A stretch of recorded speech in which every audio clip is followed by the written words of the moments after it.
di mana aranjeun sadaya bade ngemutan kana ilmu Allah ulah sakali-kali kurah korek kana pengetahuan umum sabab urang jalma terbatas kemampuan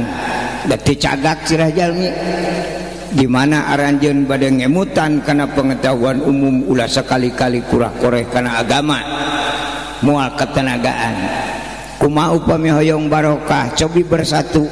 anu kaluar ti pasantren anu kaluar ti sakola bersatu kanggo ngolah negara supaya jadi negara urang sareng isina jadi negara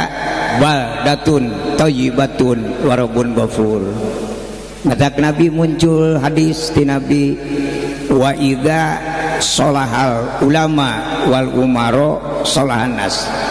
bersatu antawis ulama sareng pemerintah sholahanas baka genah karakyatna. Tapi wa idza fasidal ulama wal umaro di mana tos aing-aingan antara ulama jeung pemerintah mumusuhan pasadanas bakal hancur rakyatna. Sabab anu disebat rakyat teh lain jelema bodoh teh paling kalel kidul ku zaman ayeuna mah. Kegelesan kasep ngahiang duka ka mana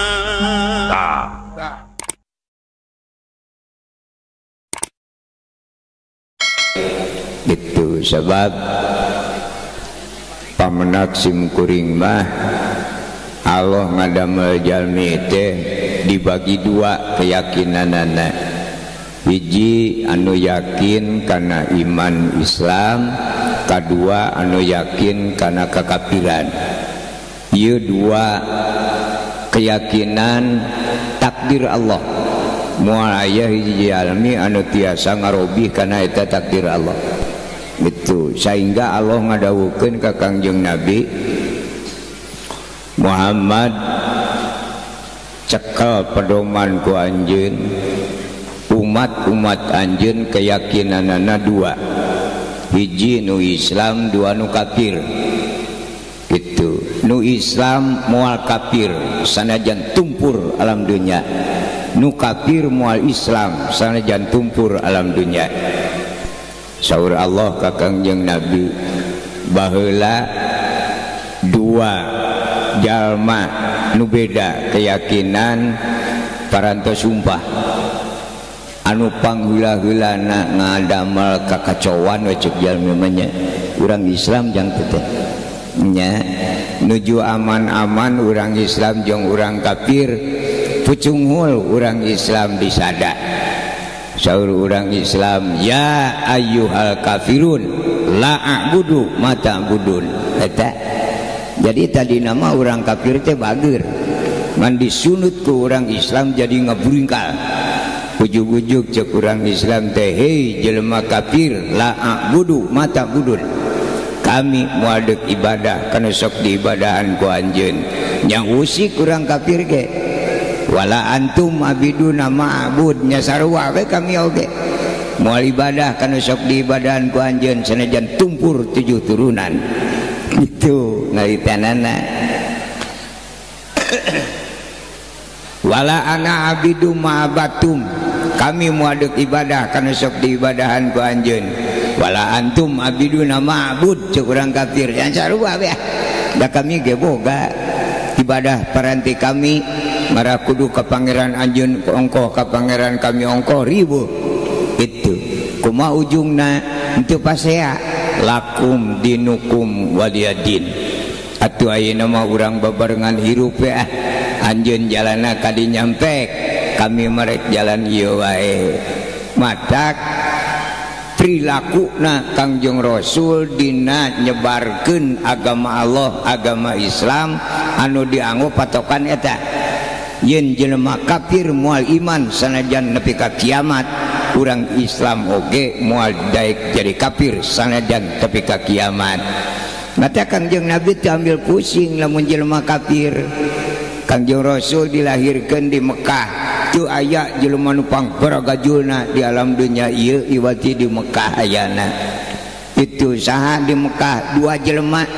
ka daerah mamana ge teu aya jelema baragajul kajabati urang Mekah.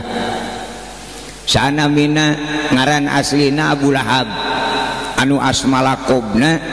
itu nami lalanihanana Abu Jahal, tidak Abu Jahal teh ngaran lalanihan dan itu. Kedua Sayyidina Umar. Jadi Sayyidina Umar diangken jantan sahabat Kanjeng Rasul teh tos sepuh, tos tengah tubuh kawit nama Allah. Moal aya urang dia kan berapa jul awas Sayyidina Umar. Sayyidina Umar mau upami bogoh ka hiji istri bujeng-bujeng karana kanu lengo nu gaduh caroge nu jadi kekepan ku carogena dikepeul beuheungna teh coplok sira jelema teh ku Sayyidina Umar tapi ka kitu tah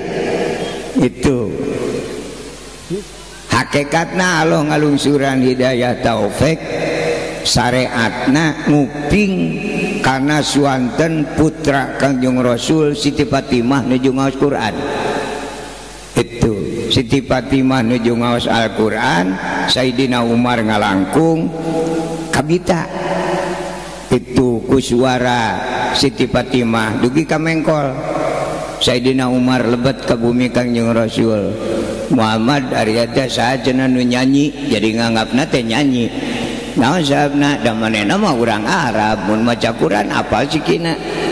itu ai urang mah ngaos ge kana Al-Quran duka jiga naon maringkuk nege teh apal komo maknana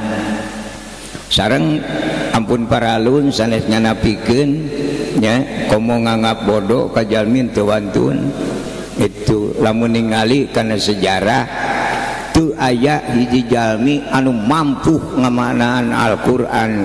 diwati Kangjeng Rasulullah sallallahu alaihi wasallam tapi ka sahabat tumaros ka Kangjeng Rasul Gusti Rasul jang upami salira parantos teu aya terus saha anu bakal ngagalikeun Al-Quran saur Kangjeng Rasul nya anjeun gentina sadaya sahabat angkat tangan teu sangeun ngamanaan kana Al-Quran itu aslina. Naon margina upami dicontohkeun ku para alim ulama karena harta bana Al-Quran duit Al-Quran teu aya hiji jalma anu mampu ngamanaan duit teu tiasa dimanaan artos paranti meser beas teu tiasa naon margina da meser mobil ge tiasa meser tanah ge tiasa naon nu dipikahoyong ku urang tiasa dipeser syariatna ku artos berarti maknana duit kuliun mencakup keseluruhan pangabutuhan eta Al-Quran ge sami itu upami marurang kali santri-santriwati diajar ku para ustad Bismillahirrahmanirrahim dengan nama Allah yang maha pengasih lagi maha penyayang itu bukan arti neng bukan ya, hanya persamaan bahasa mual aya nu mampu itu ngamanaan kana Al-Quran coba tingali pidawo Sayyidina Ali wa min ma'anil kutubi majmu'atun fil Quran kitab anu tilu Jabur, Toret, Injil eta kenging nyanak tina Al-Quran itu Al-Quran anu 30 jud eta teh kenging ngahartoskeun tina Fatihah Fatihah kenging ngahartoskeun tina Bismillahirrahmanirrahim Bismillahirrahmanirrahim kenging ngahartoskeun tina B na lapad Bismillahirrahmanirrahim B lapad Bismillahirrahmanirrahim kenging ngahartoskeun tina titikna B lapad Bismillahirrahmanirrahim maka lamun jalma ngamaknaan kana bismillah sami sareng ngamaknaan Jabur, Toret, Injil, Al-Quran nu 30 juz tah eta makna tina Bismillahirrahmanirrahim kitu sejatina eta punten sanes ngalalangkunganan terutami ka para alim ulama di dieu teu wantun nya abdi ka panitia sok nyarios hapuntenna abdi mah moal ngaos da teu tiasa tapi abdi mah bade ngadongeng weh manawi tina dongeng simkuring aya nu luyu sareng agama Allah mudah-mudahan sing janten ilmu nu manfaat barokah di akhirat itunya sanes teh diajar ngaos mah diajar itu ngan diajar abdi menuju zaman Salangsara itu Bu di Subang dugi ka Garut teh henteu aya mobil sae nuju zaman oplet upamina sok lalajo kana sinetron mah mobil si Mandra itu tak kapungkur ngaos eta upami ba'da subuh ti Subang dugi ka Garut teh isya sebab oplet mah dipolgaskeun teh tibang muih we bana nya mobil baheula ongkos di Subang ka Garut teh mung Rp1.000 Rp1.000 cekap teh dugi ka Garut baheula abdi diajar alif-alifan ngawitan lebet ke pondok tahun 63 itu kinten-kinten MC tacan ayanya genep 3 lebet ke pondok pasandrena Keresek Garut Banjar Limangan Cikalama di dia ya alumni Cikalama teh beh dia juga nama itu nya Cileunyi Bandung Palikalereun Lapang Husen nya bilih aya nu uninga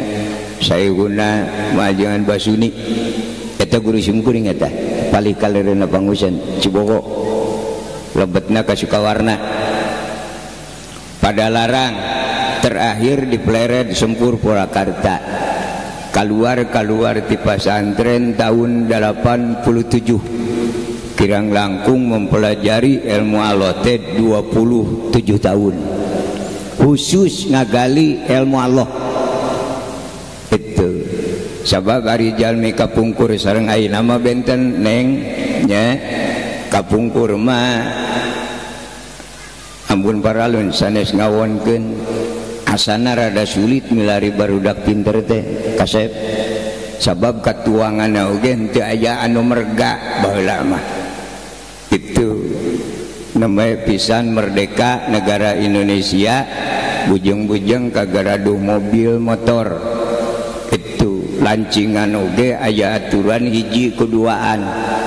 siang dianggo ku istrina wengi ku carogena ku sangsara zaman harita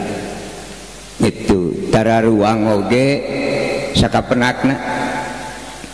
dugi ka aya beas di luar negeri teu aya nu guluntungan sabeula-sabeula beasna oge warnana bureum namina beas gurgur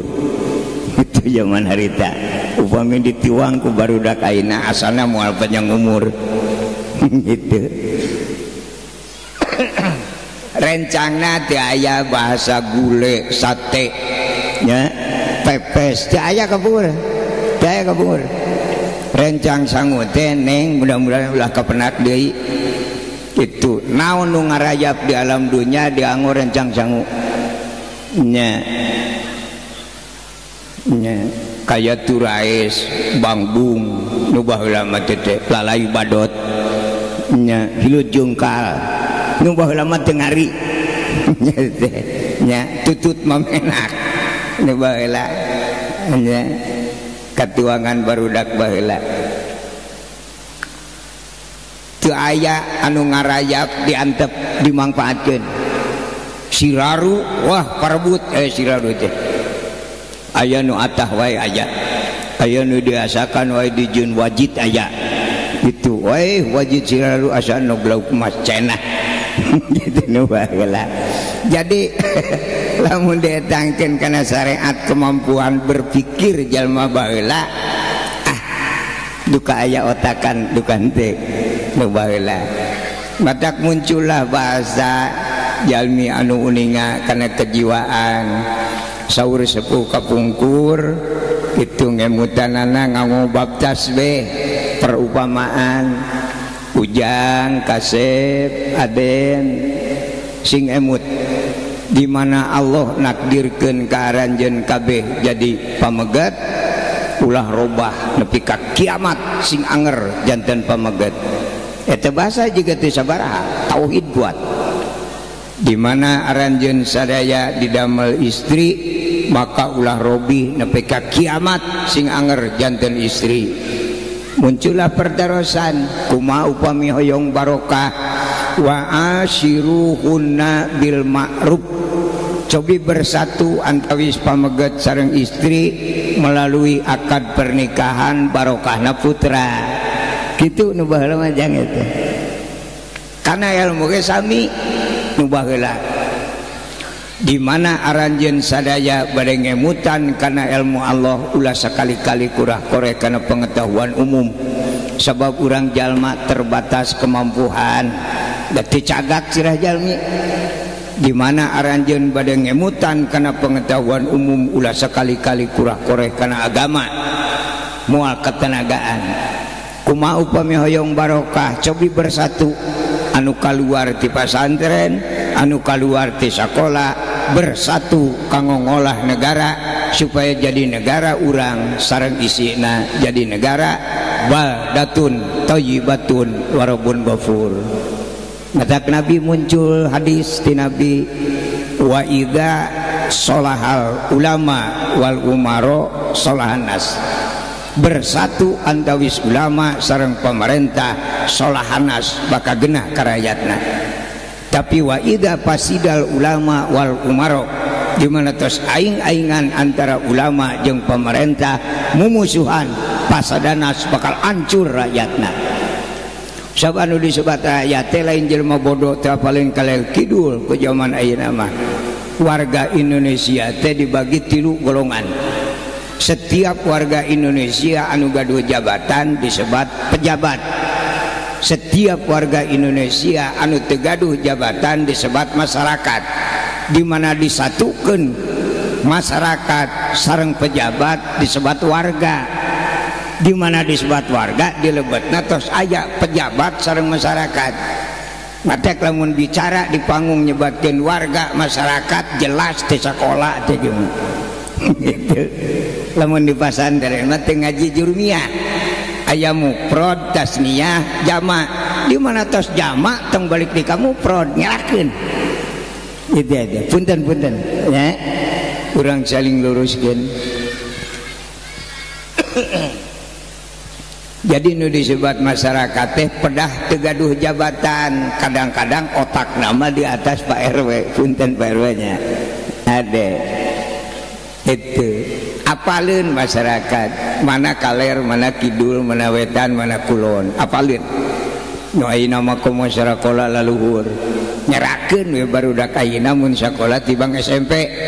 itu jigana diusir we lah itu ari golongan abdi mah nupang luhurna sakola teh nganepi ka SD SR malah baheula mah nya sakolana ge sakola di tingkat kecamatan mah SD teh mung dugi ka kelas 5 kelas genep teh di kabupaten keluar kelas genep badu ijazah lebet ka sakola SGB 3 tahun keluar jadi guru gitu nu baheula ngan pang luhur-luhurna di daerah abdi di Cisalak sekolah teh SD PGA ge mung 3 tahun gitu teraskeun we ka dieu ka Bandung nya ka Cigonewa ka Cijerah PGA 6 tahun keluar jadi ustad gitu nu baheula ya gampang baheula mah sekolah teh langsung jadi duit ya bae nya ayeuna mah alhamdulillah sarjana tinggal sarjana ayeuna nya itu jadi lebih ente jadi RT ente itu lalu di sekolah. Nah itu Numawi abdi kabungkur di pasantren daya pasantren modern sadayana ge panggung takersana kasepuhan gitu kabungkur ngaosna di Calengka Kang Haji Syahid waktu sabdi di Cikalama anjeunna teh can nikah-nikahan bahkan bade anjeunna bade angkat jarah oge tapi ka ku abdi dipesenan itu Kang cing teh wayana pang meserkeun kaset di Mekah mah teh saya itu kaset naon jeung teh qiraat saya Abdul Basit meser genep siki ku abdi sadayana itu Kang Haji Said almarhum rahimahullah. Perawasan zaman harita teu aya nu pangraos-raosna suanten ahli qiraat Iwati Abdul Basit waktu sarita asli di Arab itu ngaos Al-Qur'anna tingawitan Fatihah dugi kana wa ulaika humul muflihun sanapas itu tetengos teh jang itu mun murang kali ayeuna mah jiga nama ai tamat ai tahlil weh itu nya wararegting betung kitu na ayeuna wala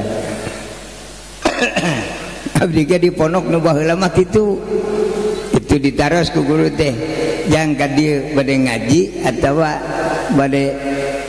ngadon es itu bade ngaos baca abdi di pasarna Cikalama ditaroskeun ya aya alumni di dieu di Cikalama malah terangeunana kana nomor HP abdi ge urang dia alumni Cikalama ti urang Cikalama ti Kiai Raden Dadang taeta Raden Dadang teh ti lahir ku abdi diurusna itu kersana guru Sim Kuring gadu puterana 12 nu aya mung 4 itu ku abdi diurus sadayana ti barang lahir 3 dinten langsung ku abdi itu nu ayeuna araya. Nah di pasantren Cikalama neng jam 3 tetes digugahkeun jam 3 Janari dikeprak maruang kali aya we nu rada kaleket kana gugahna langsung digarotong lalepkeun di balong gede keneh paeh oge daripada ngajak ngaganggu batur kitu nu bareta mah nya teuleumkeun pokona jeung batuna boga jam 3 nalar Jurmiyah Sorok Yakulu Imriti Alpia pas 5 kitab dugi ka bedug subuh beres bedug subuh berjamaah teras ngaos sarogan teh diasrogeun masing-masing murid dugi ka jam 8 di jam 8 balagan itu Jurmiyah Yakulu Imriti Sorok dugi ka bedug lohor berjamaah ngaos deui Sapina Sulam dugi ka asar ngaos deui Talaran tekenging nganggo buku tekenging nganggo kitab kirang langkung 48 rupiah Nasrib Nias ngabuku ngabina segat paslun segat bismi isim guarmun sorib narkib ngasalkeun 48 itu dugi ka maghrib ngaos Al-Qur'an sakedap waktosna dugi ka Isa ngaos deui balagan Sapina Sulam Taufik Takrib Muin dugi ke jam 12 wengi jadi gugah ti jam 3 neme aya waktu ngaliwat teh jam 12 wengi gitu nu kapungkur mah teh cobian urang kali ayeuna parah kitu moal hirup juga nama moal hirup itu yang kapungkur Cikalama teh sabasane kapungkur hampir rata pasane gitu terkecuali Cileunyi dibagi 2 upami nu palih wetan eta mah tos modern upami nu palih kulon Al-Jawami ya sami ngaliwat ya Al-Jawami ya mata kabeh teu lebet ka palih wetan isin teh golongan menak teh gitu abdi mah dinu ngaliwat teh pasantren ge dengdek acan ponokna ge baya runtuh oge gitu teh sapasantren itu keahlianana Cikalama alat paling utama Jurmiyah Sorok Yakulu Imriti itu upami di Karesek mah mantek bayan upami Banyar ahli kana fikih teu aya nu pangrapihna teu aya nu paling hati-hati kana ilmu fikih Iwati Banyar itu Cileunyi keahlian nu utamina ilmu jiwa palak jadi ilmu Allah dina bab palak upami tos kadugi itu bakal terang ayeuna kumaha anjing kumaha pageto kumaha bahkan pejit jalmi bisa diukur ku ilmu palak panjangna itu ilmu palak kapungkur tahun 72 kantos perebutan antara profesor di Jakarta sareng santri sanes mama Cileunyi.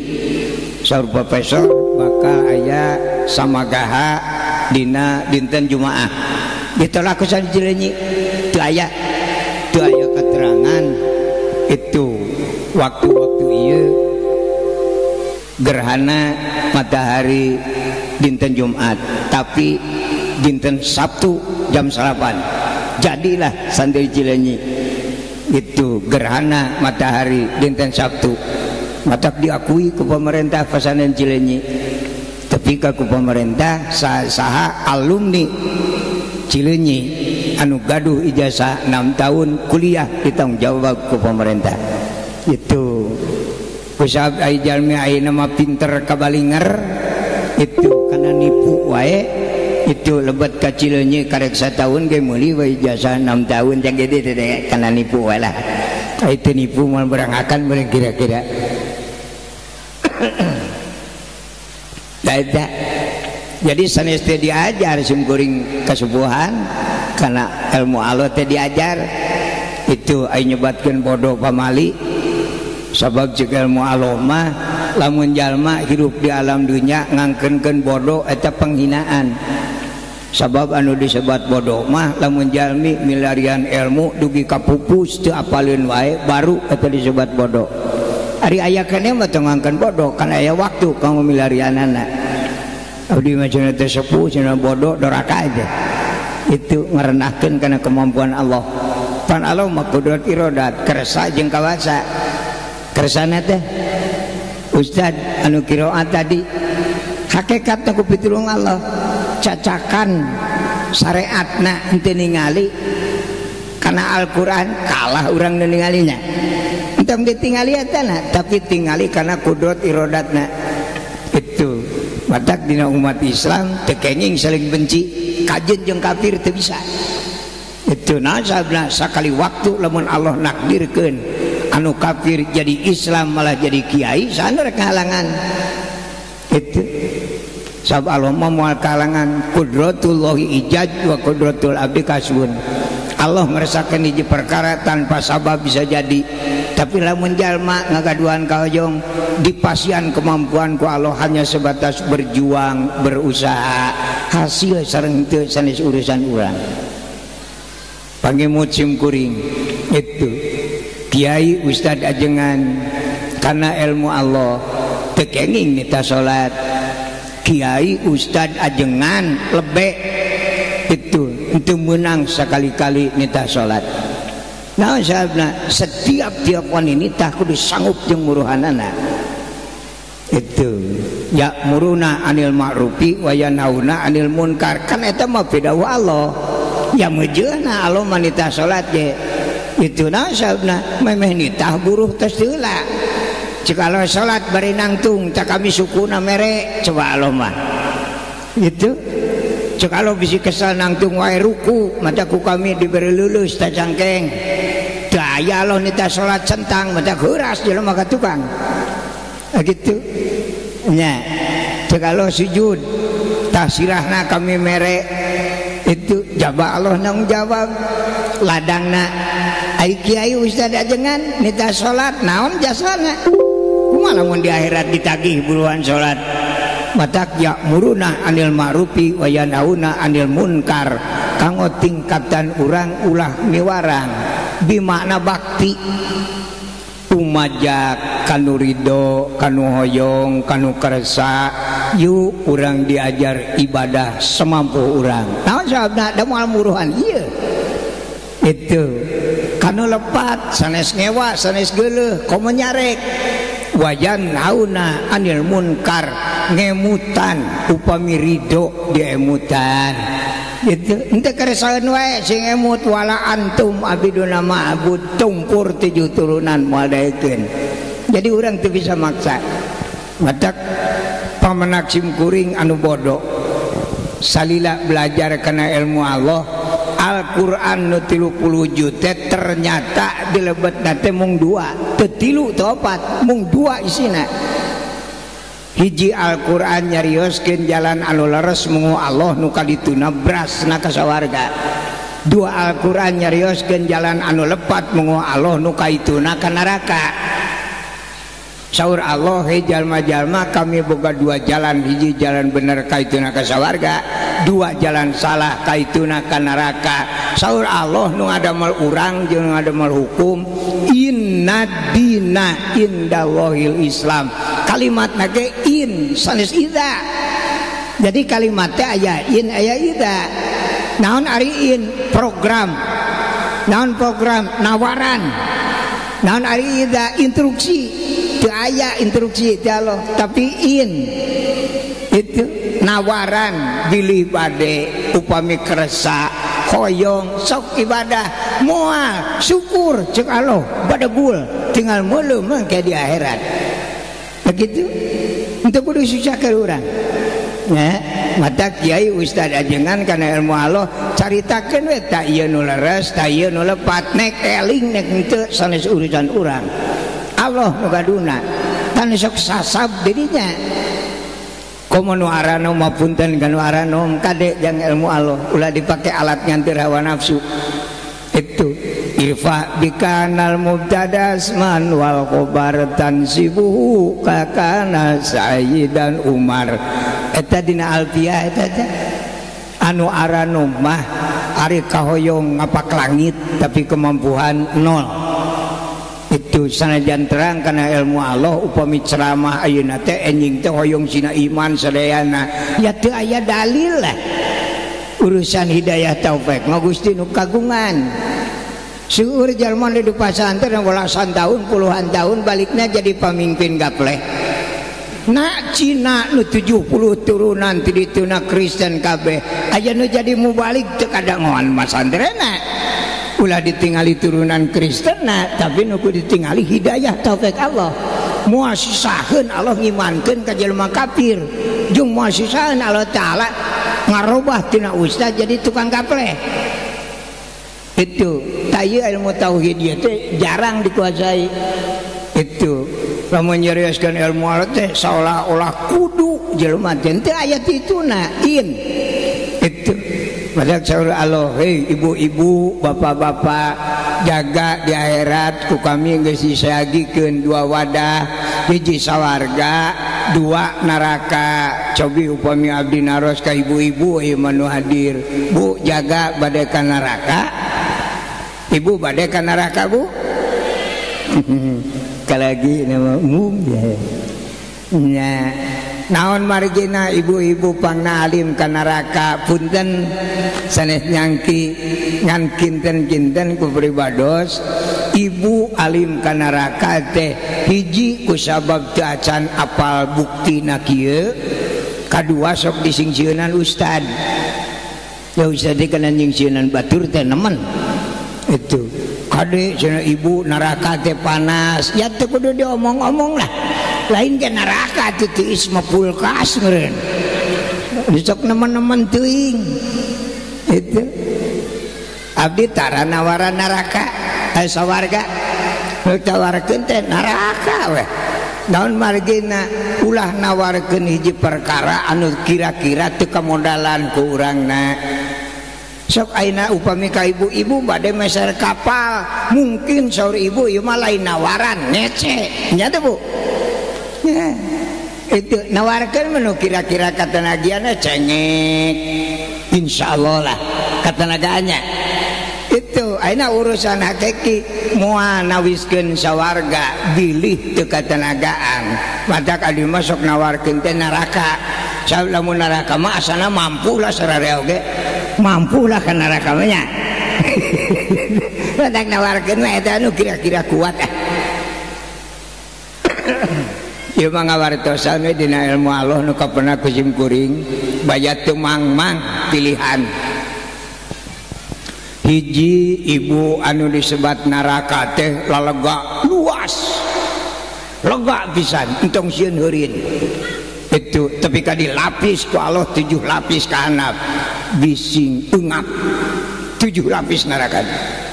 Kadua asupna ka neraka mah bebas teu aya pemeriksaan.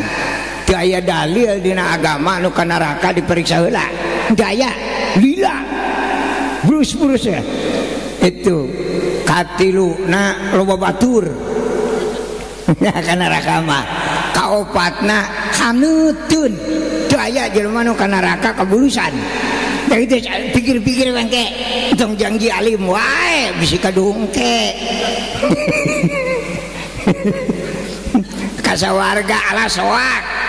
lain jeunan saur Allah wa tukallimuna aidihim wa tashhadu arjuluhum bima kanu yaksibun. Sok diaraos Bu surat naon eta surat Yasin. Alhamdulillah tiraku syukur para alim ulama nege hafal nu gitu-gitu ajan. Alhamdulillah mudah-mudahan barokah eta teh surat Yasin han untung teu apaleun jerona amun apaleun jerona eta kana ayat lamun teu digunting sayat eta ribet ngadengena nya wa tukallimuna aidihim wa tashhadu arjuluhum bima kanu yaksibun bima jeung sakabeh perkara yaksibuna anu kantos dipidamel ku urang ayeuna di alam dunya ti luhur saujung rambut ti handap sausap dampal tukallimuna bakal ditaroskeun deui jaga di poe kiamat. Jalma nu hayang ka sawarga mah hitut ge ditanyakeun sanes euy naon sababna yaksibun kanami dipidamel mah sanajan hitut ge ditaroskeun. Ibu hoyong ka sawarga ditaros Bu sabaraha kali hitut luak liuk ditimpuk ku malaikat komomun ngitung hitut batur sing hitut serangan ge geus teu wahwu ka sawarga mah ka sawarga seten subuh ditengeulan ngata ka ituna ge teu pati mangrupa prak-prak panengeu aya aki-aki jaga di arah masar aya aki-aki lempang lagi geus kareup tilu ka tukang dua bakat ku kolot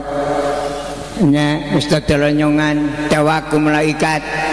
krewek beuheungna nya nyatuk aki-aki kurang jagjag ditewak malaikat nya malaikat teh lain lawan-lawanan urang malah tadi ge tadi mah malaikat Ajrail teh nek giring tolab ngan ku abdi dicarek montong sindah moal bener siring tolab. Nah hanya malaikat Jibril teh sampeanana sabeulahna teh rubakna 14 provinsi upami tolab ka dieu aduy jeung panggungna ge gitu madak antum bahaya malaikat Jibril aya jangjangan belah katu 70.000 belah kenca 70.000 salamar jangjang malaikat Jibril lamun diturunkeun ka alam dunya bunyi di alam dunya kumamun Jibril tolab ka dieu kikiplik wah rebah jeung panggungna ge otak tong ariah di ditu we eta kaina teh di lawang langit ka hiji di dieu nya gogoleran ngadengekeun nu rajaban beli teu percanten sok we ka dinya itu sok ka langit ka hiji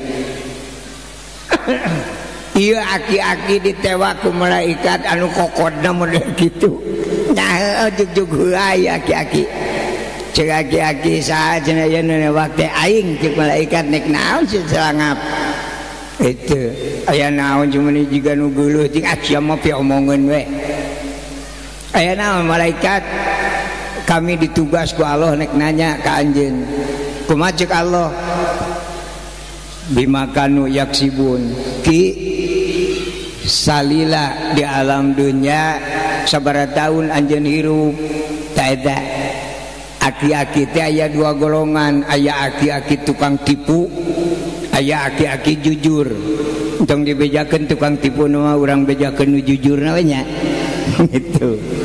cek malaikat ki sabaraha taun anjeun di alam dunya duka lamun jalmi ditaros usia di dunya nyebatkeun duka eta ciri jelema jujur itu sok aya kan kanu arano moga sok aya nu narosnya jang naon cenah weton neng naon lahir abdi marbo ta eta teh tukang tipu teh nama ke tukang tipu ai kitu waktu lahir ka alam dunya geus inget rebo nah lahir ka alam dunya teh nyaho kaler kidul geus gede make nyaho rebo ti mana eta tukang tipu ngaranna Cek Nabi man takabbara ala takaburihi fa sadaqatun. Jelema tukang tipu deui baya kerasaeun tukang tipuna. Itu ieu mah urang nyaritakeun jelema jujur. Sabaraha tahun ti di alam dunia duka abdi malahir ka alam dunia teu inget poena naon maot teu kanyahoan korolosna. Itu eta jujur ngaranna. Aya cenah di alam dunia nu apaleun kana umur anjeun aya. Saha nu apaleun kana umur anjeun RT. Itu moal aya nu apaleun kana umur jelema iwati RT. Duka di kota mah. Pak RW RT nu apal, RW moal apaleun. Sebab di ditu mah di Subang mungkin sami aturan mah nya Pak. Sebagian tugas RT teh wajib nyatetkeun setiap warga nu ngalahirkeun sareng nu maot. Bukan dia sami? Matak umur jelema mah ayana di RT. Ulalala wara teh buku. Cek malaikat janu apaleun RT.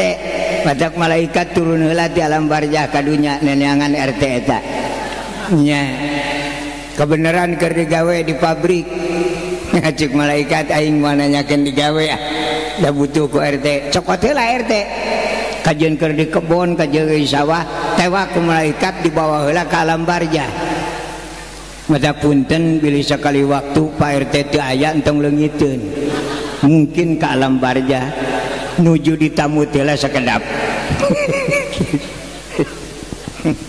Cek malaikat teh ari ieu aki-aki bener ayat anjeun RT-na cerdas sarjana ngajawabna teu asal disada. Cek Pak RT upami nuju di dunya mah ieu teh ayat abdi tapi ayeuna mah sanes jadi geus maot mah teu wani ngaku sabisi nuturkeun itu eta kecerdasan RT teh.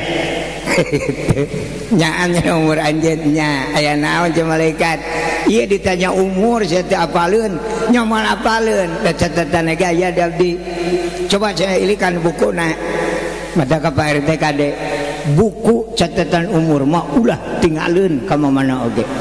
bisi sakali waktu diperyogikeun poho deui wah RT mah ditengeulan cahuleun datang ka itu buka ke RT malaikat ya aki-aki umurna 80 tahun pas jeung poe tahlil nu kahiji jadi jejak umurna teh 80 tahun mata cek malaikat geus teh aing nanya geus sakitu pulangkeun deui we RT mah ti alam barzah itu mata lamun RT keur di sawah itu bobolok kotongongna mungkin ragrag di alam barzah purakeun itu nama ditaros aki-aki ki geuning umur aki teh 80 tahun asa kitu meureun da abdi mah teu ngitung ceuk Allah potong 15 tahun nama ke dipotong bonus 15 tahun geuningan pan Allah teu ngawajibkeun ibadah ka jalma nu teu acan baleg aya potongan Pak 15 tahun moal dihitung mata lamun ningali kana sejarah eta itu urang teh kalepasan jadi riweuh nama itu jadi lamun hayang aman 15 tahun hos aman mulai pemeriksaan leuwih ti 15 tahun mah kacau geus kieu mah kacau nya ade jadi 80 dicanak 15 kantun 65 baru labi makanu yaksibun tanya aki-aki cek malaikat ditaros ti luhur heula ki salila 65 tahun sabaraha kali anjeun dicukur pang heulana ditanyakeun dicukur poho deui we alah malaikat teh nyanyarak gada 2 siki didamelna tina wajah bentukna seperti kadu cangkangan menang ngeueum jutaan tahun di neraka nyupang leutikna 35 ton khusus keur ngagebug sirah jelema nu poho dicukur itu mata kadi mah jarang dicukur bising poho deui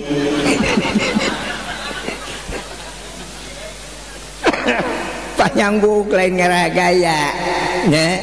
da mah aya jelema gaya panjang buuk gitu lain ngarah jago jelema jago panjang buuk tapi izin ku ilmu Allah wala yaf'alu syai'an illa bi ilmihi tong waka migawe kana hiji perkara lamun kira-kira teu apal ilmu na hanas dipigawe hanas menang paneungeul hanas dicukur hanas digebot kitu keur magundul diteungeul ongkoh pan ruksak ari kitu mah panjang buuk sugan diteungeul ge nyangsang wae sugana boge kumaha we ngabela kitu gitu mangga jangakeun ka subuh-subuh ge eta mah itu bade dipanjangkeun buuk mangga ai teh era mah itu cenah bade dicukur esok hayang ditenggeulan mah jaga saka pilihan eta mah gitu nya lungsur ka payun ditaros ibu kagungan soca bu kagungan soca alhamdulillah pemasihan Allahnya tekanya hoan nerapkeun ana jugrongok we sabaraha hiji ibu soca teh alhamdulillah sugan teh anger bodoh teh tiba heula nepi ka ayeuna mun teu aya peningkatan pisan bu soca teh hiji dua soten kalecina ngarah pantes upami ibu gaduh soca dua bakariweuh hirup itu sabab lamun dua socana bakal beda titinggalian amun jol teh caroge ibu tos di kantor cuk nu katuhu ayeuna saraki aing ya tapi cuk nu kenca burung RT tah ieu lamun soca aya dua mah riweuh lah cuk nu katuhu ieu duit tapi cuk nu kenca mah lain kertas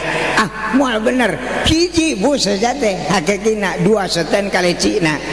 matak lamun soca dilebetna mesinna hiji ningali kana cat beureum misalna nya dipenet nu katuhu beureum dipenet tu kenca ge beureum berarti hiji di jerona itu jadi soca teh sabaraha bu cek kalau dibere dua di aku hiji laan ku aing hiji deui hayangnya ka mana lompatna ngaku dua riweuh ngaku hiji sieun dilaan upami soca aya hiji ku Allah moal disimpen di belah dieu sabelah dieu moal katingali pasti disimpenna dina tarang supaya sujud teh langsung pitu kade ditaros sabaraha kali ibu dianggo ngiceup hirap deui we misalna urang kana ngiceup tojo socana teh kubor sagede ping-ping sapi teh borna ge ulah lawara itu ibu gaduh cepil sabaraha hiji bu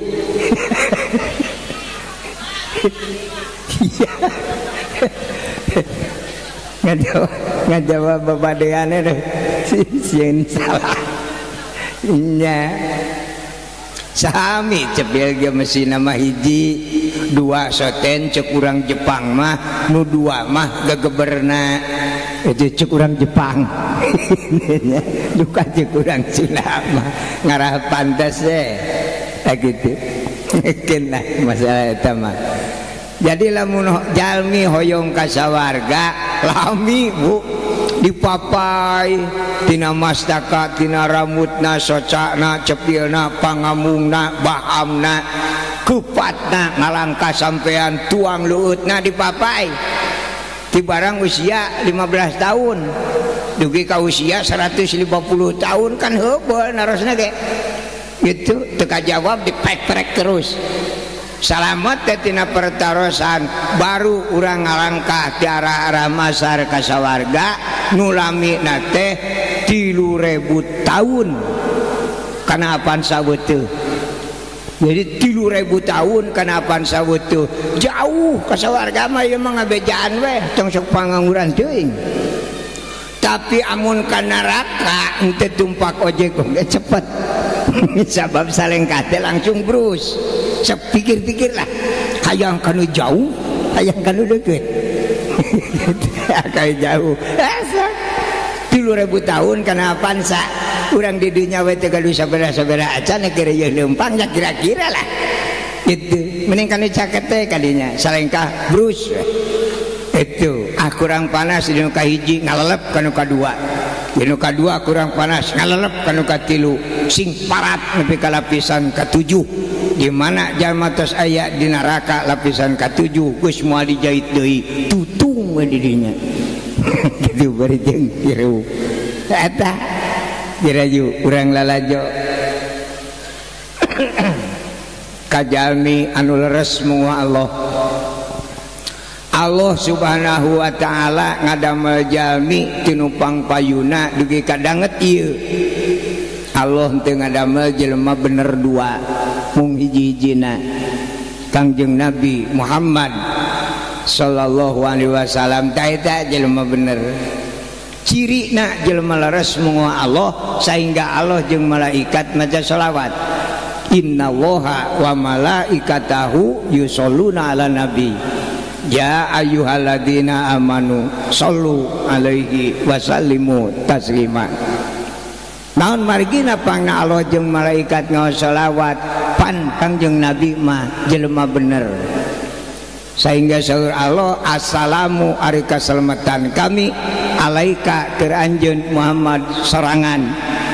Kalimatna ge mufrad assalamu alaika. Itu ari kaselamatan kami teh alaika keur anjeun Muhammad serangan teu aya nu dibere teu aya nu assalamu ala Adam teu aya nu assalamu ala Ibrahim assalamu ala Lut ala Musa ala Harun teu aya ala Yusuf teu aya assalamu alaika kitu ari kaselamatan kami teh alaika keur anjeun Muhammad serangan ayuhan nabi he nabi kami warahmatullahi jeung rahmat kami naon rahmat Allah teh bumi langit sawarga neraka katut pangeusina eta teh nu Allah dipasikeunana ka Kangjeng Nabi mada Kangjeng Nabi mah teu aya bejana ieu kebon Kangjeng Nabi sahektar eueuh naon sababna jagat sadunya sadayana nu Kangjeng Nabi nyerakeun Kangjeng Nabi lamun ngaku tanah sebagian alit duit nu aya di alam dunia sadayana nu Kangjeng Nabi matak Nabi tara misalkan duit dipesakan duit Arab duit Indonesia ceurik itu dipesakan duit salam dunia pesakna leutik matak Kangjeng Nabi mah tara misalkan duit tapi ka dianjurkeun ka umat Islam kade umat Islam di mana aya jalma bade netepan bade di bumi bade di masjid bade di sawah di kebon dina pesakna aya duitan maka salatna makruh gitu ngade mata upami urang bade lebet ka masjid entong wakalebet heula kodokan pesak mun aya duitan piceun daripada salat makruh tong hariwang kageda bakal aya nu mulung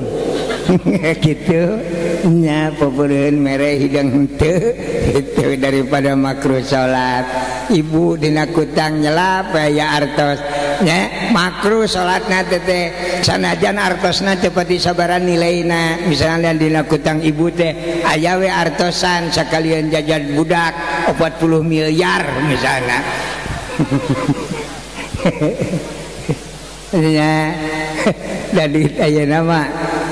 kalakan namina unggulnya Pak itu abdi kabungkur di Masantren di Garut di pasian artos teh 3.000 rupiah Pak eta teh kanggo ongkos kanggo meser beas kanggo uwi itu 3.000 teh cekap genep sasi nya sakene teh itu upami murang kali ayeuna Masantren di pasian 3.000 mau burung diduruk hareupeun inung ge duit juri ge nya dibelikan karena cilok ke mal gonol nya ibu-ibu nyenak artos 1 juta ke pasar dugi ke pasar depan kalah nangis itu kabeli ieu henteu ieu kabeli ieu henteu 1 juta itu kapungkur mah munding itu dari kampung Sukaringu munding Pak itu terakhir abdi gaduh munding teh 4 rareuneuh itu ku karolotna diical weh lain diical kita ngaya nu nganyuk 4 muning gololode teh mung 250 perak 4 teh upami ayeuna gaduh artos 250 perak asana mah buntutna ge moal meunang gitu jadi beda derajatna ilmu ge sami baheula sareng ayeuna baheula mah cuma sepuh kapungkur lain masaan teh meuri sadenge-dengena we bau nini bau aki-aki da teu aya nu maca bismillah bener bismillahirrahmanirrahim da eta teh dipake ngajampe teh mati nya aya budak lumpangna jujurung kunungan kunaon cenah jang lumpang teh ieu cenah gaduh panyawat nolol itu terang teh panyawat nolol bisul da bisul mah teu aya nu ngelok kan nololnya tapi suatu penyakit nolol namina gitu bareto cenah rata ayeuna geus gaduh penyakit nolol jadi kieu canak cenah kitu ka amil sok di amil aya jampe itu canak ka amil kunaon cenah jang ieu cenah penyewat nolol di mana ieu cenah bujur kadi orang jampe koing itu ngajampe anu gaduh panyawat nolol mah ulah kieu sok hese diijabah itu mentek cik Pak Amil nongeng jenjang tahan calanana buka calanana ngaduana teh kieu gitu jang cenah nongeng kitu macana bismillahirrahmanirrahim timpu gue langsung bucat dari teh kene itu jadi ijabahna tepat bari jeung tawajjus teh macana ge bismillahirrahmanirrahim gajret langsung gitu bari teh kene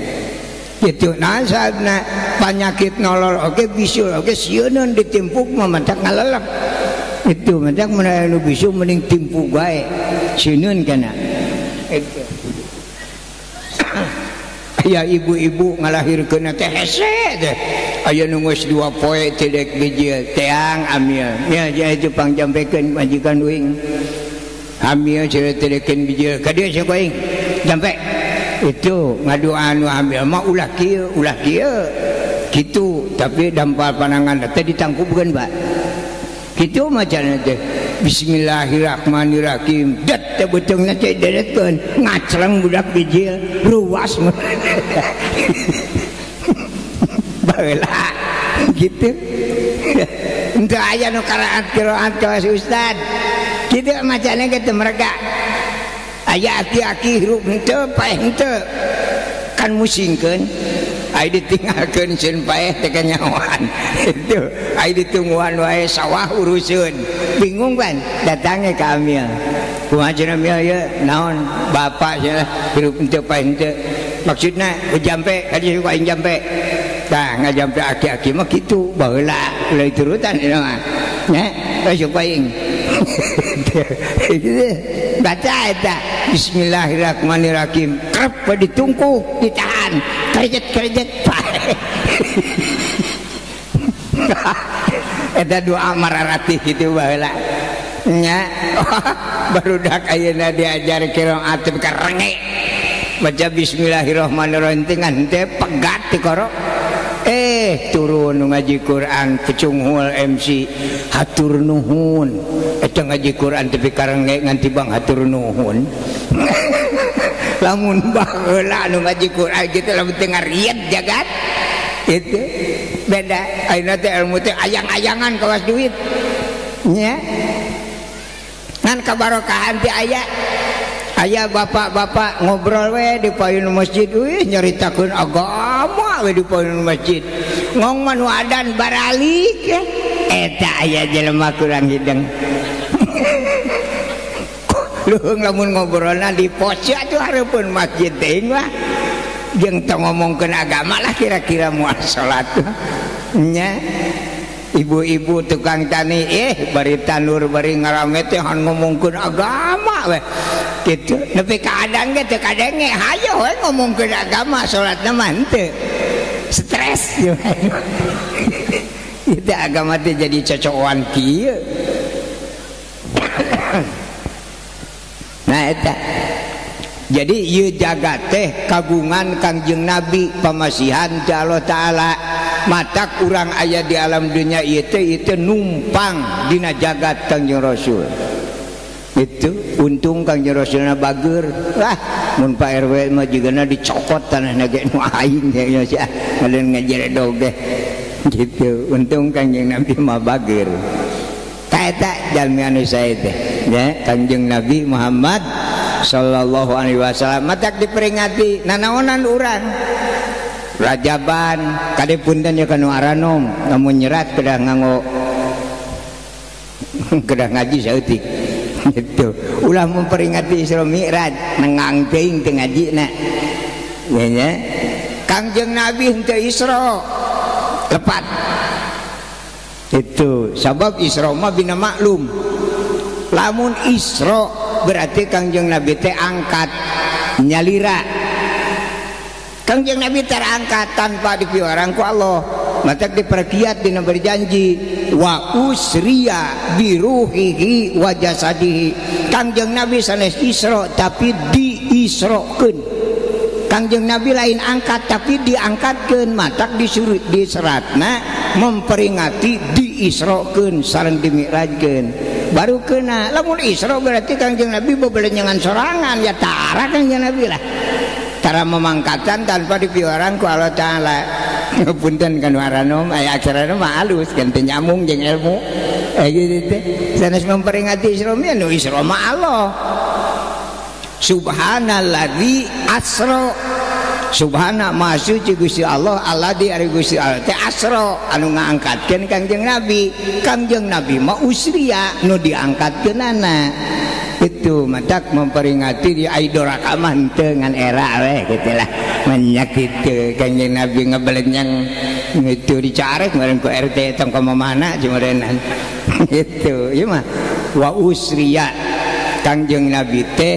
diangkatkeun ku Allah Ta'ala naon marigina jutaan penyebab Kangjeng Nabi diisrokeun dimi'rajkeun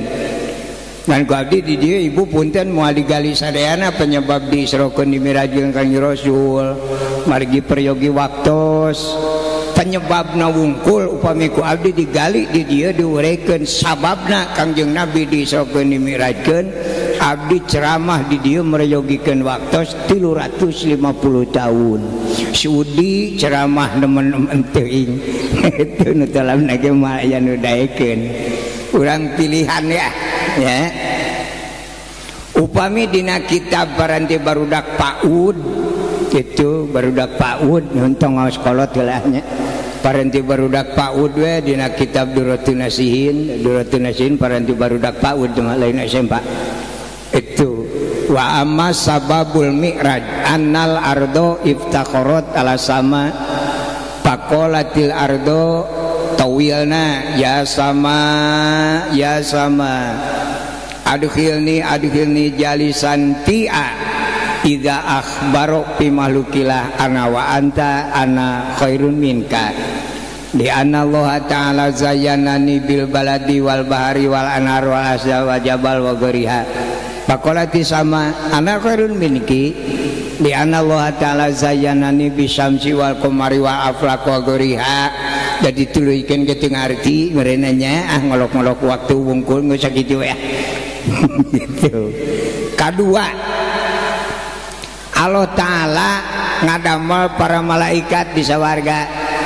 saur Allah ke para malaikat hei para malaikat kami nek nyieun khalifah naon Gusti khalifah teh jelema ngakurang kene cenah golongan abdi cicing kumaha dewek we gitu jiga naon cenah Gusti tempokeun ngawitane Allah Ta'ala ngumpulkeun cai seuneu angin taneuh dijikeun ku Allah Ta'ala blag mangrupi jalmi teu hirup saha eta Nabi Adam alaihissalam di sawarga kakara aya cangkangna madak punten-punten ibu abdi mati kawit lahir dugi ka dinten ieu can pernah apal kana rupina jalmi kade ieu ngaji kolot jangnya can pernah apal jiga naon ajalmi sareng cek ilmu tauhid moal aya nu apaleun kana rupina jalmi iwati Allah nu ngadamelna punten ulah dianggap ngece tapi ieu ilmu aki-akinya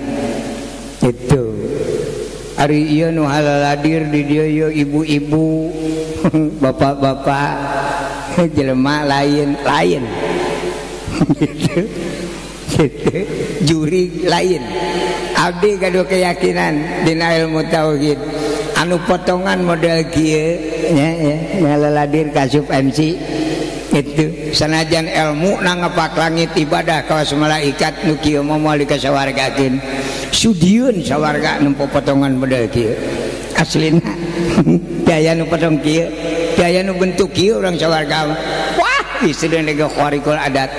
kulisna teu katulungan upami nuju ayeuna nuju Rajaban aja we istri urang sawarga turun ka dieu hiji we bakal gempar kabeh jalma moal hirup ku geulis-geulisna bidadari malah dina kitab Sirtul Kiamah diuningakeun amun calana bidadari anu urut geus 200 tahun teu dianggo geus pinuh ku cucunguk digantungkeun di lawang langit maka jelema moal aya nu lempang tungkul kabeh tangah tukang ojek tangah supir angkot tangah ibu-ibu masak tangah eta calana urut teh lamun ragrag ka alam dunya noel 2 miliar eta calana bidadari anu urut itu coba ayeuna lancengan ibu-ibu enjing gunukeun poekeun di jalan raya kabeh supir angkot prek naon jawabna 50 meter detik parantos ngebul 50 meter detik nyaan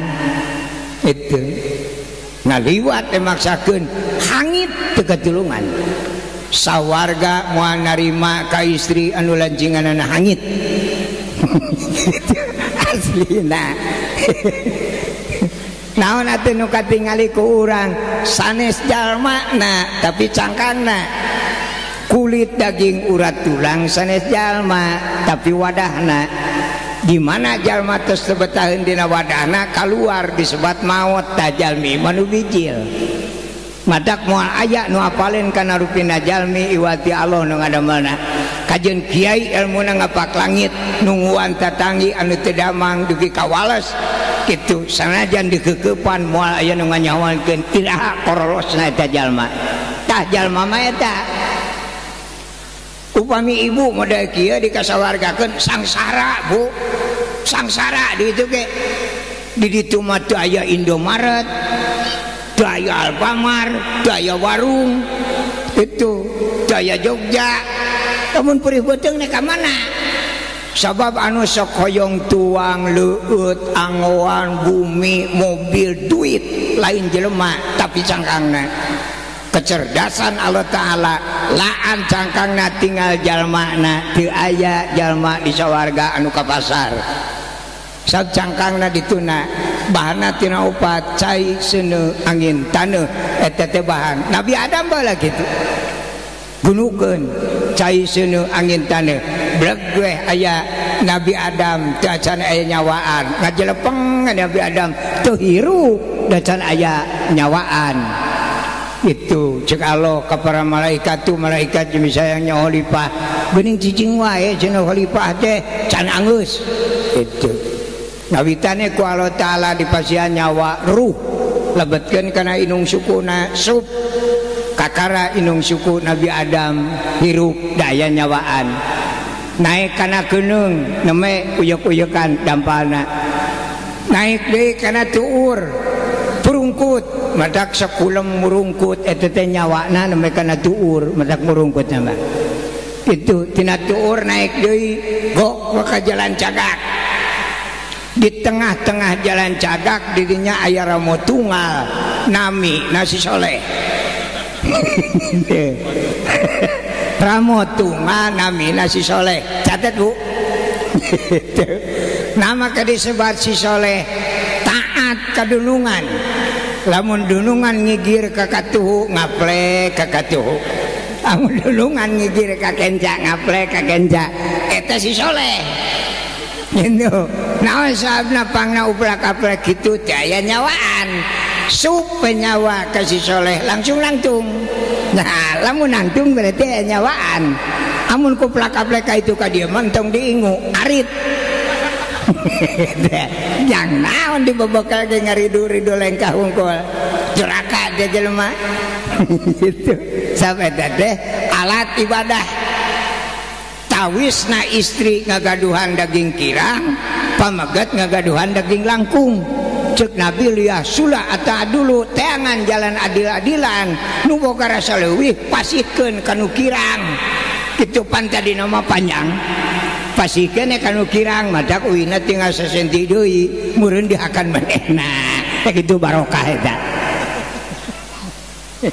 nya satya acara dipasihkeun geus ku plak-plek kitu nya jang naon mending diari teh mubadir teh tak gitu naik karena patuangan karena mastaka neme Nabi Adam hirup saur Allah ke para malaikat hei para malaikat dina dada Nabi Adam kalebet urang sadaya aya sifat 8 amarah lawamah sawiyah mulhamah rodiyah kamilah jeung mutmainnah dina dada urang teh sifat eta amarah lawamah sawiyah mulhamah rodiyah kamilah jeung mutmainnah saur Allah ke malaikat coba teguh malaikat naon sifat nu 8 hiji-hijina nu aya dina dada jalmi sadaya malaikat angkat tangan naon marigina malaikat angkat tangan dan teu aya malaikat sakola malaikat mah santren matak malaikat mah urusan ilmu ma'aud daya nu apaleun da malaikat mah tugasna ge itu jengjing ieu bawa matak tugas malaikat mah nu ripuh-ripuh anu genah-genah malaikat Israfil timimiti didamel ieu bumi langit sawarga neraka nepi ka ayeuna nya nyekel songsong hadena teh teu murang untungna malaikat Israfil mah tara gaduh panyawat salesma lamun malaikat Israfil batu hogana songsong eta mungsrat alam dunya mah nya tara itu matak malaikat Israfil mah salalawasna dina pesakna ge sok aya komik itu bising batuk gitu Israfilnya sablamun batuk ngabahayakeun alam dunya mah hancur we itu kitu ngajing song-song kaju ka dia ge malaikat Malik Ridwan nyakal kunci lamun murah kanyahoan ku RW wah cilaka burung ngaheulakeun maneh RW ka sawarga kumaha mun kunci neraka agus picilakaeun di wae paragu henteu mah teu apaleun urusan ilmu ngan saur Allah kade para malaikat di akhir jaga kami bakal nyieun jelema anu mampu neguh kana eta sifat nu 8 ratusan tahun ditunggu ku para malaikat sugan aya jalmi anu tiasa neguh kana eta sifat hampir poho deui malaikat lahirlah Kangjeng Nabi ka alam dunya sadinten 2 dinten di Mekah 3 dinten di Canak ku Siti Halimah dugi ka dewasa usia 3 tahun Kangjeng Nabi sok ngiring ngangondoma ka putra Siti Halimah pas 3 tahun nuju ngangondoma Allah manggil malaikat Jibril waktuna Muhammad dibersihan sabab eta jalma ku kami bakal dijadikeun sayyidul kaunaini bakal jadi raja di 2 alam di dunia saalam dunia di akhirat saalam akhirat sok turun ke alam dunia bersihan lungsurlah malaikat Jibril Kangjeng Rasul nuju calik dina batu di tengah leuweung nembe dibelek dadana ku malaikat Jibril tina lak-lakan dugi kana sahanapun udel aya nu dicanak tina dada belah kenca syariatna nu katingali ku umum darah hideung itu nyanaroskeun naon eta darah hideung teh tempat ngancikna setan itu Kangjeng Nabi madilaan matak setan tuwanieun asup ka jero sabdaya imahna ai di urang mah alhamdulillah ayeuna teh parantos genep tingkat itu imah setan teh matak sabcupe itu setan da aya imahna tuh bertaheun itu nah tidinya dibersihan Kangjeng Rasul eta Kangjeng Nabi saatosna dibersihan neme malaikat masihan cap dina dada belah kenca aya cap Nabi Kangjeng Nabi usia 3 tahun neme gaduh gelar Nabi jajan Rasul Itu capna di belah kenca. Matak sok aya anu salat pananganana kawas nu nyoren bedog. Allahu Akbar prek beng-beng. Eta teh nyanak sejarah tidinya. Yen dina dada belah kenca aya cap Nabi pangna dituruban bisi kasupan setan. Itu sok aya umatna nu narurutan geuning salat mereka beng-bengnya. Ya sibuan pusakum ya introspeksi lah. Di urang aya cap Nabi eueuh. Boro-boro cap Nabi cap kadosa eueuh.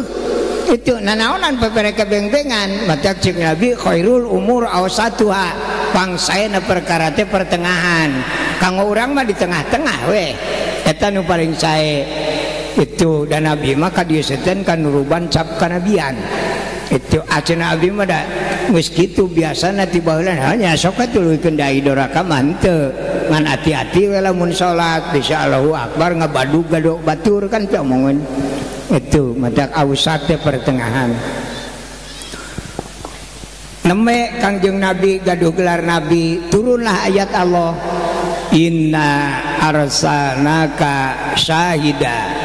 Muhammad anjeun lahir ke alam dunia syahida supaya jadi contoh balarea yen jalma nu bener teh anjeun buktina. Itu kusabab sae Kangjeng Nabi moho Allah khususna urang Mekah sarumping ka Kangjeng Nabi. Saur urang Mekah Muhammad ari anjeun akhlak teh sae-sae teuing nganggo akhlak naon ari anjeun. Kangjeng Nabi teu ngawaler. Nama ke teu ngawaler sabab jabatan neme Nabi teu aya dalil Nabi ceramah. Itu jadi Nabi mah jalmi nu dipasihan ilmu tur diamalkeun ku pribadina tanpa ajakan ka jalma sanes. Unggal dinten juljol tumaros ka Kangjeng Nabi hoyong ngiring tapi tetap Nabi teu ngawaler. Dugi ka usia 40 tahun Kangjeng Nabi neme Allah Maha Uninga saur Allah Jibril karunya tu Muhammad nama ke karunya Gusti dikerepuk lain dikerepuk di tenggelan itu pada ngepung ku sararea eta jalma-jalma hoyong nurutan Muhammad tapi Muhammad tu bisa ngajawab nah Gusti panjabatan kakara Nabi daya izin kami Nabi ceramah. Terus kumaha sok cokot Muhammad bawa ka dieu ku kami nek diberi jabatan nu kadua. Lungsurlah malaikat Jibril ka mana? Ka bumi Kangjeng Rasul, ari bumi Kangjeng Rasul teh 2 tingkat. Tapi henteu lega. Itu ukuran 5 ka 4 bumi nage. Ya, tihangna ku awi, kentengna henteu ku kenteng Jatiwangi. Sabab Cikolot lamun imah kentengna Jatiwangi sok pono kumur. Itu lamun runtuh bubuk we isina. Mata Kangjeng Nabi mantu ku Jatiwangi ku daun korma sugan ai daun korma komo garing malamun ragarak salamar moal matak maot sugan. Mata bumi Kangjeng Rasul mah ku daun korma. Mata adi ngawartosan beli urang hoyong panjang Yuswa itu kenteng Jatiwangi rorodgeun lah. Genti we ku daun kalapa itu baya babari ngadurukna gitu Kangjeng Nabi gitu. Sumping malaikat Jibril canak Kangjeng Rasul ka Masjidil Haram. Itu di Masjidil Haram teh aya hiji bangunan nu bentukna seperti terowongan namina Hijir Ismail. Simpan Kangjeng Rasul di tengah-tengah Hijir Ismail. Terojol werona anu bagian ngarona malam kemis teh Sayyidina Hamzah sareng Sayyidina Ja'far. Jadi ngarona aya ti dituna dina ajaran agama Islam ngarona teh hukumna jariyah gitu. Upami di Pak RW mah bade dihukuman wajib mangga. Ngan sing emut tugas rona lain ngabebrik bangsat sabab bangsat mah jelema nekat nyawana ge hengeh. Itu jadi tugas rona mah nalingakeun tatangi bilih anu di bumi na kacapean siangna akhirna kaboboan pantona muka kene maka tugas rona bilih aya tatangi anu gaduh hayam bilih aya nu maling tungguan kurona jadi rona teh bagian nungguan hayam tatangga gitu. Anu paling penting rona mah ngajagi rana sabab teu aya nu nangwaler. Matak agama nyebatkeun rona dimenangkeun ku agama sare bareng jeung rana. Cek agama pek cek Ustaz urang dia teu meunang ge lah yang sarakeun batur nya agama Islam ngameunangkeun rona sare bareng jeung rana gitu menang hayang nyaho mikir teh ya sarena mah rona di pos rana di imahna ya nu meunang ge sare bareng lain bagulung-gulung gitu muji kecerdasan. Nah, malaikat Jibril minta bantuan ka Mikail, cek malaikat Jibril Mikail atuh bantuan kami. Naonnya? Wayahna ka sawarga heula. Langsung ka imah. Bapak batur mah ka sawarga teh jadi pangamengan. Nah, ayo urang karek bejana hungkul. Ayo hoyong mah hoyong, nya. Hoyong Pak ka sawarga. Amin, mudah-mudahan dikabul ku Allah ngan bade nama moal juga nama gitu modalna kurang. Nah malaikat Mikail ka sawarga langsung ka dapur nyanak gelas 3 tina arak isian ku madu susu arak terus mukakeun gupetna nyanak bokor isian ku ilmu iman hilim bus ka goa nyanak mi'raj. Jadi punten beli benten pendapat namanya lagi pendapat ulah jadi masalah. Pamenaksim kuring mah mi'raj teh sanes naik tapi taraje paranti naik. Kangjeng Nabi ka langitna mapai taraje. Lamun mi'raj di mana naik berarti taraje nu kaluhur terus Nabi kana naon ka ituna? Atuh sakalieur-lieur. Mi'raj teh taraje paranti naik. Canak teras ka kebun binatang nyanak hiji sato di kebun binatang sawarga anu kanggo abdi mah teu acan terang nami aslina eta sato daya kitu naroskeun ka guru ge teu tararangeun aya oge anu nyebatkeun asma lakobna itu sok dinamian buruk eta sato teh lain buruk ngaranna itu nya da buruk mah bahasa Arab bahasa Sundana kilat dume eta sato leumpangna kawas kilat maka dingaranan si kilat barkun burokun artosna kilat jadi kilat sanes nami sato eta itu kilat mah perilaku sato teh leumpangna teh kawas kilat dina pada cepetna itu abdi teh centerang namina. Malaikat Jibril nyanakan nya Rasul teras dibersihan nu kadua caket sumur jam-jam barang Kangjeng Nabi terus dibersihan sumping Mikail canak we bokor lebetkeun kana mana Kangjeng Rasul ilmu iman hilim canak ka Masjidil Haram netepan 2 rakaat lungsur ti masjid nyampak gelas 3 lebetna madu susu arak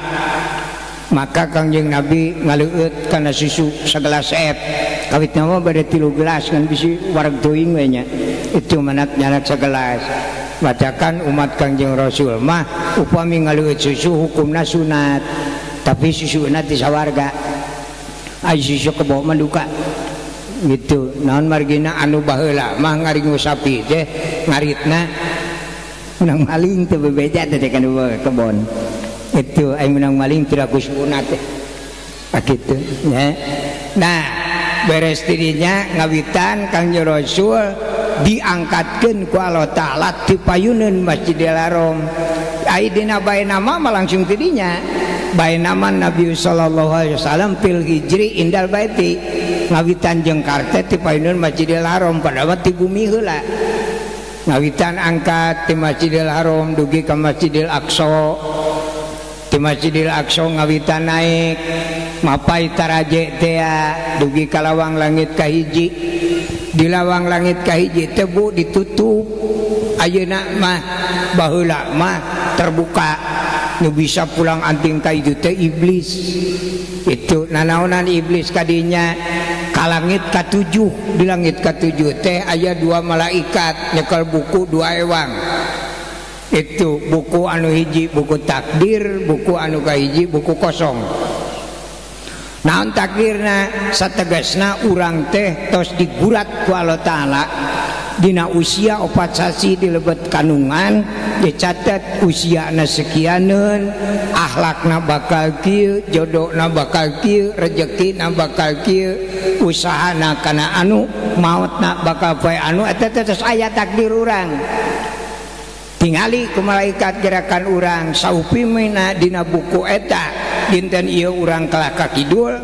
kedah nama ka kidul dina buku, heug teh kalah ka kaler, baru ku malaikat dicatat salah langkah dilebetkeun kana buku anyar. Eta malaikat raqib atid.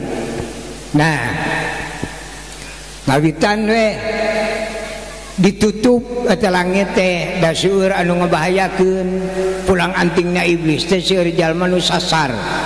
Tutup mata Kangjeng Rasul naik ka langit masih kena ditutup. Keterok ku malaikat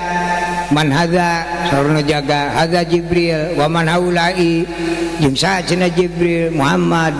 qad ursila ilaihi geus meunang utusan Allah cenah ka dieu moal ge ka dieu aing teh diutus ku Allah mah buka we lawang langit teh bus Kangjeng Rasul ka lawang langit kahiji gok sareng hiji jalmi nuju calik dina kursi emas ditaretes ku inten berlian, kulitna bodas mukoneng, jangkungna 78 meter. Sok santos angkat jarah ke Madinah nya ke Mekah tingali makom Kangjeng Nabi Adam upami dilangkahan langkung 80 langkah sabab Kangjeng Nabi Adam nuju jumenengna 78 meter, istrina Siti Hawa 48 meter. Siti Hawa upami di daerah dieu Pak RW masyarakat aya masyarakat Pak RW anu jangkungna istri 48 meter asana moal aku dah moal aku sana malah beratnya nih mahna itu kusen gunungna wungkul 50 meter komo lamun hayang 3 tingkat jujul ka langit juga nama itu ya tah Siti Hawa mah 48 meter naik deui ka langit kadua tepang sareng Nabi Isa teu acan pupus Nabi Isa itu nah Nabi Isa make teu acan dipupusan saur aki-aki mau urang kampung Nabi Isa teu acan dipupusan tina akibat tuang sok nyesakeun sangu sawapeun itu sok aya bahasa suku kitu nya wajahna cenah tuang saepkeun eta teh lalakon Nabi Isa. Kumadi Nabi Isa na waktu ngajabat Rasul di dunia aya istri ngalahirkeun tatanggina putrana pamegot budagul carogena sumping ka Nabi Isa ya Rasulullah itu pun bojo ngalahirkeun nyuhunkeun dilayat nama ke ditempo ku kami nyuhunkeun di doaan sumpinglah Nabi Isa barang sumping Nabi Isa bareng ngangkatkeun panangan ngadua ka eta orok teh hiber cerek ka tengah bumi sakali luncat teh badana jadi 3,5 kintal eta teh sakali luncat komo lamun 10 kali kadena teh sakali cerek barang ditutup ku Nabi Isa bari duaan kalah berai aya tulisan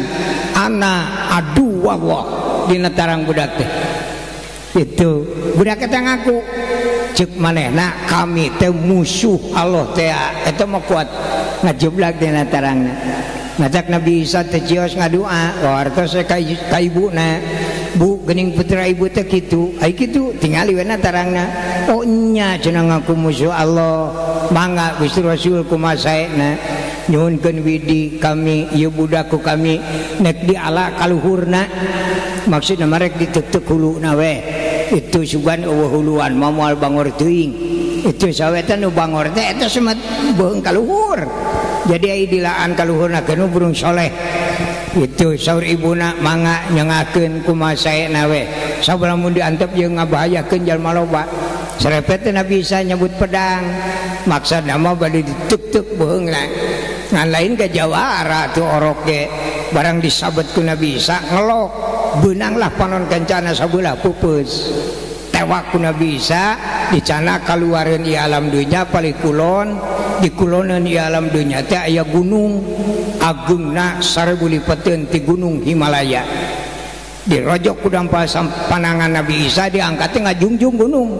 sup eta budak digencet nepi ka ayeuna hirup teh budak teh nu namina dajal teh aya teh belah kulon pagaweanna teh kitu ngorowotan gunung hayang asup deui ka ieu alam dunya ngan di mana-manana keur ngorowotan gunung ngong aya nu adat balik deui seperti anyaran nuruban teu aya nu adan ngorowotan deui aya nu adan balik deui kitu asal nguping nu adan maka dajal moal bisa bijil deui ka alam dunya itu ieu mah ngemutan ka ibu-ibu majak bu ai adan teh entong ngantosan wae ustad urang we sing hidengkeun bae encan usum bedug oge adan we jam 8 adan jam 10 adan bisa nanaonan ibu itu nu adan mah dajal bijil itu mata kajenting jalma geus nyarobutkeun ayeuna dajal geus aya di alam dunya wadul keur abdi teu percaya sejarah nganyatakeun kasebut masih kena aya nu adan di alam dunya dajal moal bisa nobros ka alam dunya eta sejarah mutlak ayeuna di paling luar mata upami ibu sieun ku dajal sok ke adan saingatna we rada karepan lah jeung ngadaguan we di masjid itu kena eueuh batur ge adan lah tengah wengi kulem ngimpi di udag-udag nu gelo koreja hudang adan terus itu engke dajal beki kanal di gunungna eta sejarah matak dugi ka ayeuna teu acan dipupusan engke di mana dajal nobros ka alam dunya teu aya tandingna iwati Nabi Isa maka turun deui Nabi Isa itu maehan dajal aslina nembe Nabi Isa ge dipupusan tarekel naik di ka langit katilu kaopat kalima lamun dibejakeun kabeh burung ka isukan heubeul teuing ieu mah nepi ka langit katujuh di langit katujuh malaikat sareana angkat tangan Muhammad kami izin Allah ngantir anjeun ngandugi ka dieu wayahna we ka itu nama nyalira belanjang Kangjeng Nabi nyalira karokrok ka mustawan ka Sidratul Muntaha neme didinya Allah ngadawuh Muhammad anjeun dipanggil ka dieu karunya ningali situasi anjeun dikerepuk ku jalma roba teu tiasa ngawaler sabab jabatan anjeun mung kakara nabi madak anjeun dipanggil ka dieu ku kami diberi jabatan nu kadua risalah barulah Kang Rasul gaduh jabatan rasul abdi gaduh keyakinan Kangjeng Nabi dimi'rajkeun sanes kenging salat tapi kenging jabatan rasul sabab lamun Kangjeng Nabi dimi'rajkeun menang salat turun ke alam dunya anger moal bisa ngajak salat sok jabatan Nabi itu pada Kangjeng Nabi kaditu ku Allah dipasihan jabatan rasul tos ngagaduhan jabatan rasul Kangjeng Rasul tumaros Gusti saatosna abdi gaduh jabatan rasul naon atuh pidambeulun abdi diwaler ku Allah aqimus shalah jadi aqimus shalah jawaban tina pertarosan Kangjeng Rasul itu pamlaksum geuring matak begitu turun ke alam dunya dinten Kemis jam 8 baru ayat diteraskeun wa mubasyiro neme Rasul ceramah datos gaduh jabatan Rasul saur Rasul hei dulur-dulur kami kumpul karumpul we aya naon cenah Muhammad eta teh ari aranjeun teh bener hayang nurutan kami nah ai Muhammad ieu teh puluhan tahun kami teh hayang ngadaguan jawaban nah menilila-lila teuing rupan kakarek dieu kami ge ijina oh menang di mana cenah Muhammad kami tas diisrokeun ku Allah penting tadi di Masjidil Aqsa urang Mekah barang nguping Kangjeng Nabi diisrokeun ku Allah diangkatkeun ku Allah di Masjidil Haram ke Masjidil Aqsa sapertilu urang Mekah kabur lupat itu bari lalumpat cek urang Mekah nah ada Muhammad teh budak tara banyol tara gede bohong nah ayeuna geus dewasa geus kolot jadi wadul kieu lumpat sapertilu kabur itu tah anak buah anu sapertilu nu kabur teh aranakan ayeuna teh Pak di alam dunya Itu anak-anak eta ada itu Raja Bancan Angus ge geus malabur we. Tah eta teh turunan jelema eta teh. Itu nu sok kagur mameh ngeusan deh gitu. Turunan jelema eta. Itu. Ainu saperti lu deui mah jelema linglung. Itu derek-derek ini balik deui, derek-derek api-api hayang kiih balik deui. Tah eta turunan anu saperti lu nu kadua teh tengah jedog teh. Ai balik era cai cicing wae kesel teh. Itu tah jelema eta. Anu saperti lu deui mah nagen aya nu ngacung pamegat tengah tubuh cung. Saur Kanjeng Nabi, saeta nu ucang acung abdi. Sa abdi teh Abu Bakar, kadieu si Abu Bakar kapayun. Aya naon Abu Bakar ucang acung? Gusti Rasul kamu abdi bujeng-bujeng ka langit, sarajan notos langit percaya ke abdi. Naon tugas abdi? Aqimus sholat. Siap abdi ngalaksanakeun kana salat. Matak Sayyidina Abu Bakar dipasian oleh-oleh ku Kanjeng Nabi. Naon oleh-olehna? As-Siddiqu. Matak Abu Bakar Siddiq, taboga Siddiq da harita. Ngan kitu adat jelema aing ngadenge batur diberi hadiah kakarek ngacung, Umar ngacung. Da pedah batur diberi hadiah. Itu cek Kanjeng Nabi saya teh ngacung abdi cenah Umar ka Umar. Naon abdi ge percanten siap salat teh diberi Siddiq. Da jelema eta mah ilu-iluan teh kok batur. Ya Umar teh Utsman ngacung, Ali ngacung. Istri Kangjeng Rasul ku anjeun Siti Khadijah. Itu pucungul aya jelema kemar tilu. Itu ngan anu hiji teu milu. Saha kemar anu tilu teh? Sa'ad, Sa'id, Sa'ud. Ngan si Sa'ud teu hadir hes. Itu Sa'ad, Sa'id, Sa'ud. Abdi cenah tri kemar, naon sia tri kemar tilu sakemaran. Geuning sioan dua Sa'ud hes. Itu mendak lamun gaduh putra ulah dengaran Sa'ud beuki hees si Sa'ud. Itu mendak Sa'ad, Sa'id si Sa'ud kaheesan nyari gentian. Itu kusab si Sa'ud teh aya nyari gentosan ku satu gentosna ku Tolhah jeung si Jubair. Itu nya Tolhah sanes heuri aya na berjanji. Itu na berjanji pan aya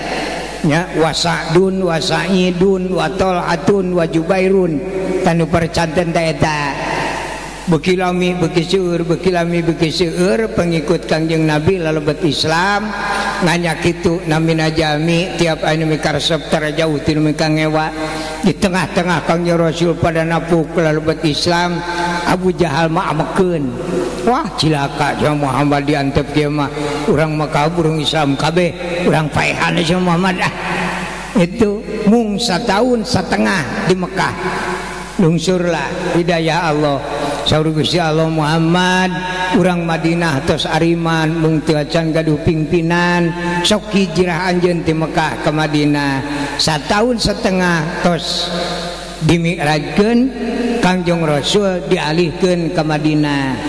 Itu matak dipapag ku urang Madinah. Asraqal badru alaina fatafat minhul buduru. Tah aya asraqal harita mapag Kangjeng Rasul. Matak nepi ka ayeuna sok kitu di mana di panggung anu bade mimpin shalawat bapak ibu cenah supados langkung Abdul ngasolawatna kedah ngadeg salahna kitu nya. Nah eta teh apaleun sejarah. Itu Kangjeng Rasul ngaos sholawat bari ngadeg satempan Kangjeng Rasulna di jalan keneh mujeuhna dipapageun bari ngadeg. Da ayeuna mah geus nepi Rasulna ge piraku nek ngadeg terus mapageun sahanya. Itu udah sok kaleulewihanan. Nah caralik we hawatos nununutan pusingeun teh layana cenah bapak ngaradeg heula aing keureugeuna hees teh jadi ngandurakakeun teh. Itu ulah sok ngaganggu nu kulem eta teh nuju ngararaoskeun rahmat Allah. Tingali Kangjeng Nabi nyontoan nya Kangjeng Rasul angkat ke masjid bade netepan asar pas dugi ka masjid di paimaran dina sajadah Kangjeng Rasul teh aya ucing hees teu wantuna Kangjeng Rasul ngaganggu ucing kuat digunting sajadahna sapotong daripada ngaganggu ucing nuju kulem. Kitu Kangjeng Rasul teh matak dianjurkeun kapalidianakeun ka para kiai para ustad ajengan kade ulah sakali-kali ngajak salat ka jelema sare itu dimenangkeun kiai ustad ajengan ngajak salat ka jelema sare teu meunang sabab eta keur aya dina rahmat Allah lamun arek jelema sare mah geuingkeun heula engke geus nyaring sina wudu kakarek ajak salat gitu kumaha we ngalieur-lieur jelema soakeun ngalieur nu sare diajak salat nih kumaha salatna ya geuingkeun heula lah itu sina wudu. Nah aya we di Madinah dugi ka ngarangke saweremutan Kanjeng Rasul salat ti Allah nu 50 nyerakeun ai Rasul nu baheula kuat ai urang moal kuat mata Rasul ngarangke salat hoyong-hoyongna jejeg 50 deui mata jalmi nu getol makan ke masjid kahiji salat sunat syukurul wudu tahiyatul masjid qobla wajib ba'da awabin ya tapi kan naon nu katingali ku Kangjeng Rasul ngadamel salat sunat pada panon poe jeung bulan akur sasalaman nyieun salat sunat gerhana Kangjeng padahal mun teu panggih mah tara teh itu tepungna ti borang nyieun salat gerhana matahari eta kan aya nu maot wae jelema nyieun salat paeh itu kunaon teh ku hoyong-hoyongna jejeg 50 mata lamun dihitung-hitung Kangjeng Rasul mah salatna teh langkung ti 100 kali itu ayu urang mah kumargi sanes Rasul itu jadi riweuh teh anu 5 ge eureunna sawareh itu tapi itu rukun Islam nu 5 teh ieu pre Gusti abdi mah mau ngahaji ke moal we nah asa make moal pada abdi mah duit teu aya ilmu teu aya kumaha ceuk Allah manis tatoa ilaihi sabila wajib saten mengahaji boga ilmu jeung duit boga duit tungkul teu boga ilmu rek nanaonan datang ka itu nek ulin nyak duit itu aya ilmuna eueuh duit da teu aya kapal gratis nek rieuh leumpang paeh di jalan itu mah ceuk Allah keun bae teu mengahaji geus eueuhna naon mah kumaha jagana Gusti ka neraka we mah deueuh kemampuan kitu etena Allah mah nya puasa angkat tangan unggal bulan puasa ngan mah we lamung gitu kan antep